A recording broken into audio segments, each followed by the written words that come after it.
And tonight there are ghastly new details about the murder and dismemberment of a Covington man. The couple accused of killing Donnell Brown have conflicting stories about what exactly happened.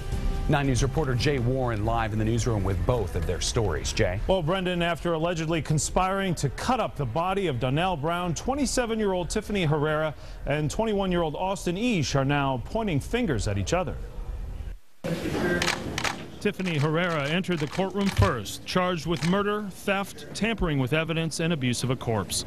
Austin Eash came in shortly afterward. Detective Brian Fuller testified today that Herrera said she would perform sexual favors for Brown in exchange for money and drugs, and that an encounter last week became physical, which ended when she cut his throat. Ms. Herrera laid out the story that she initially cut him. He was still alive. She went and got Mr. Eash and a juvenile.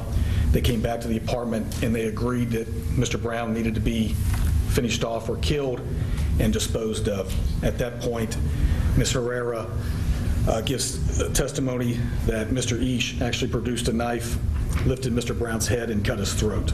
Eash admits to dismembering Brown, but says he didn't help kill him. A juvenile is also charged with the murder and dismemberment. Today at the scene, we spoke to Brown's daughter, who says she was just starting to build a relationship with her father. She describes him as fun-loving and a man who will be missed. We had great times, and my daughter loves him. She misses him. Today, we spoke to the roommate of both Eash and Herrera. He paints her as the ringleader. I've lived with Austin off and on for like 3 years. She came down like 3 weeks ago.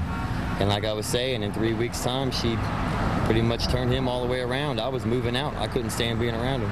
The conflicting stories don't concern the Commonwealth's attorney, who has charged them all equally. I think you can tell from the testimony from the detective in the hearing that the 3 people involved, the 3 people facing charges, all gave varying accounts of what took place and who was responsible for what injuries to Mr. Brown.